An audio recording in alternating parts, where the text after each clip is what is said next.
Halo pemirsa Unhas TV, senang sekali saya Nuriza Razak dapat kembali menjumpai Anda dalam Unhas Daily.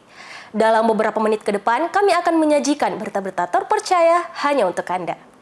Hari ini kita akan memperkenalkan suatu tempat yang menjadi primadona di kalangan mahasiswa, terutama bagi mereka yang ingin menikmati kuliner dengan harga ekonomis. Yuk simak lebih lanjut mengenai kafe tersebut, yang menjadi sebuah destinasi kuliner yang tidak hanya menawarkan kepuasan rasa, tetapi juga ramah di kantong. Kali ini kita akan membahas destinasi kuliner yang sangat dinantikan oleh para mahasiswa di sekitar kampus. Sebuah kafe yang tidak hanya menawarkan harga ekonomis, tetapi juga memberikan pengalaman kuliner yang memuaskan. Dengan semakin tingginya biaya hidup, kafe menjadi tempat yang strategis bagi mahasiswa untuk menikmati hidangan lezat tanpa harus merogoh kocek terlalu dalam. Salah satu pilihan terbaik yang direkomendasikan oleh para mahasiswa adalah Bunano Coffee. Kafe ini tidak hanya menawarkan harga yang bersahabat dengan dompet mahasiswa, tetapi juga menyajikan menu-menu berkualitas tinggi, mulai dari kopi dengan berbagai varian rasa hingga makanan ringan yang lezat. Selain itu, berbagai jenis minuman juga ditawarkan yang memikat selera. Konsep dari kafe ini adalah memberikan pengalaman kuliner yang menyenangkan tanpa memberatkan mahasiswa secara finansial. Kafe ini ingin menciptakan suasana yang nyaman dan ramah bagi para mahasiswa.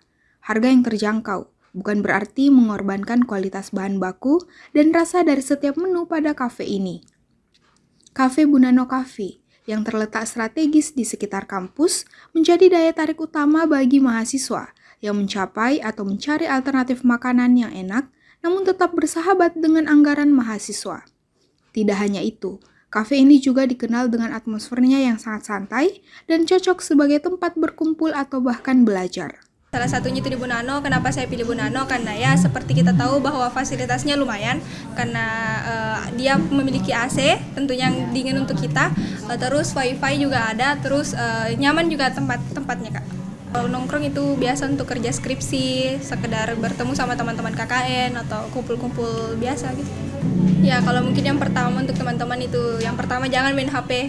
Ya, kita save HP-nya, boleh kita main HP, tapi kalau misal kita mau buat TikTok untuk seru-seruan atau main Uno, main kartu, mungkin seperti itu saja Kak.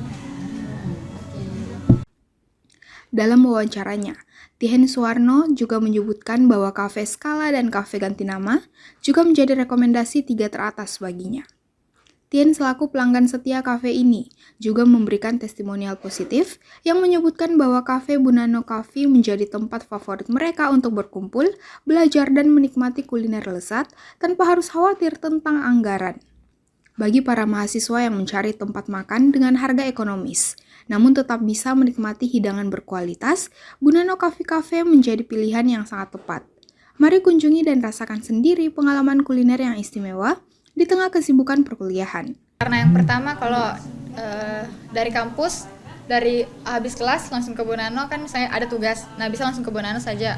Ada mau direvisi misalnya proposal mau direvisi bisa langsung ke Bunano saja. Karena yang pertama karena dekat, terus yang kedua karena harganya sangat kantong pelajar. Dan ada juga fasilitas wifi.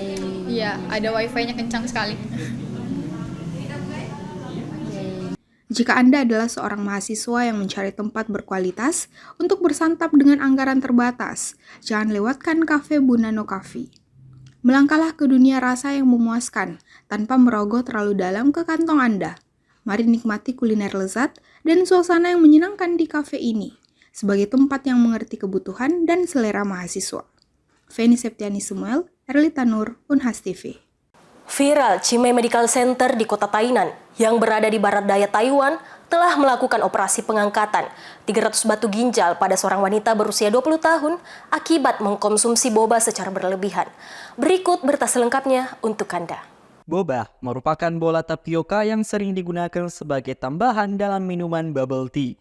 Bubble tea merupakan minuman yang populer karena kombinasi rasanya yang manis dan creamy dan dipadukan dengan tekstur kenyal dari boba.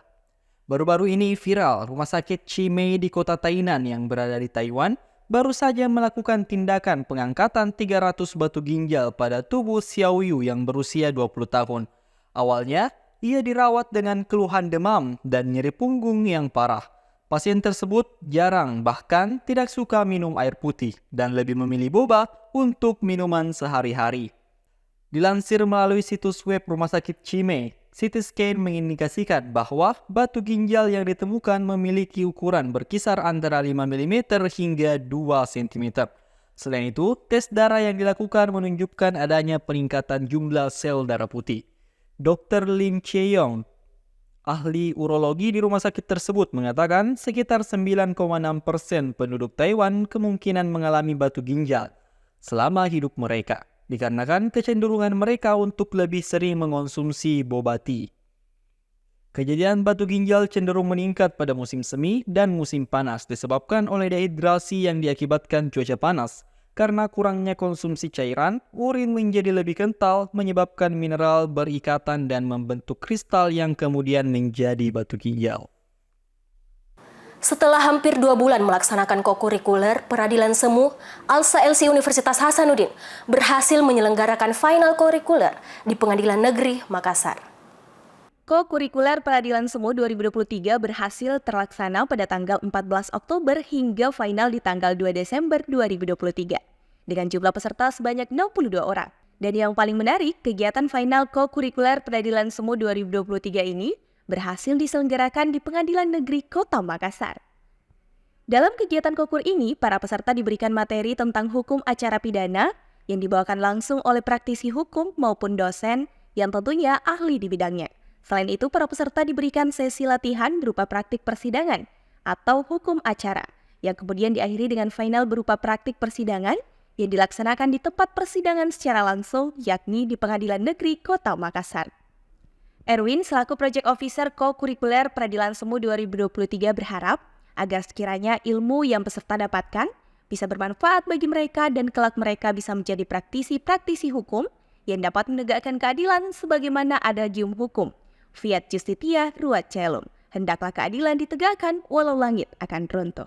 Husnani Putri Intan, Unhas TV.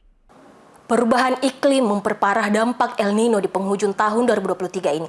Lantas apa saja dampak yang bisa ditimbulkannya dan bagaimana kaitannya dengan tahun politik 2024 mendatang? Berikut tanggapan dekan Fakultas Ilmu Sosial dan Ilmu Politik Unhas selengkapnya. Fenomena El Nino atau kemarau berkepanjangan diprediksi akan berlangsung hingga awal tahun 2024 mendatang oleh BMKG. Riset terbaru pun menemukan pola La Nina dan El Nino ke depan bakal lebih sering terjadi berkepanjangan karena aliran atmosfer di atas Samudra Pasifik telah berubah lebih lambat. Letusan gunung berapi dan beberapa faktor alam lainnya yang menyebabkan perubahan iklim tidak stabil pun turut serta menjadi pemicu yang memperparah kondisi El Nino.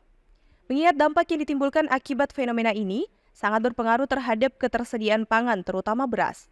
Desember ini, pemerintah telah menggelontorkan bantuan BLT El Nino sebagai upaya pemerintah dalam membantu daya beli masyarakat di tengah kenaikan harga akibat krisis iklim. Hal ini dilakukan guna menjaga stabilitas sekaligus melindungi masyarakat yang terdampak fenomena El Nino. Namun di samping itu, menjelang tahun politik di awal 2024 mendatang menimbulkan berbagai spekulasi di masyarakat. Akankah fenomena El Nino ini dimanfaatkan para politisi untuk memberikan solusi demi kepentingan politiknya? Jadi menurut pandangan saya tentu kita tentu prihatin ya dengan kondisi cuaca, kondisi suhu, kondisi lingkungan yang kemudian memicu adanya krisis saya kira ya terkait dengan pangan yang kemudian salah satu efeknya adalah meningkatnya harga beberapa komoditas pangan. Nah, kemudian kondisi itu ketika ada di ruang di waktu tahun politik begitu, ini memang menjadi salah satu yang rentan untuk kemudian dimanfaatkan oleh para kandidat dalam kemudian mencoba berinteraksi dengan masyarakat. Karena kita tahu selama ini kan tentu semua kandidat dalam tahun politik kan berupaya untuk mendapatkan simpati masyarakat. Dan tentu salah satu hal yang dapat dilakukan adalah dengan berkomunikasi dengan masyarakat dengan memastikan bahwa masyarakat seolah berhadapan dengan mereka-mereka yang memberi bantuan kepada mereka, sehingga tentu kondisi di mana ada kondisi kerawanan pangan, kemudian ada harga yang naik, kemudian ada politisi yang datang membawa bantuan, itu memang bisa menjadi sesuatu yang barangkali memberi pengaruh bisa jadi kepada sikap politik masyarakat ya. Karena bagaimanapun juga dalam konteks sosial kita, kalau masyarakat kita dibantu kan seringkali juga pasti akan mengingat begitu ya.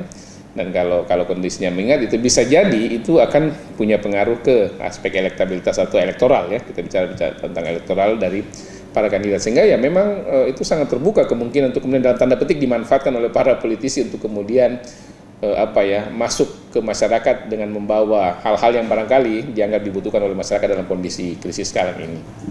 Prof. Sukri mengungkapkan bahwa meski negara bertanggung jawab atas kesejahteraan masyarakatnya, namun sebagai masyarakat pun kita harus mengambil peran dan memastikan bahwa masyarakat bisa survive untuk memenuhi kebutuhannya sendiri, agar tidak mudah terpengaruh oleh iming-iming politik.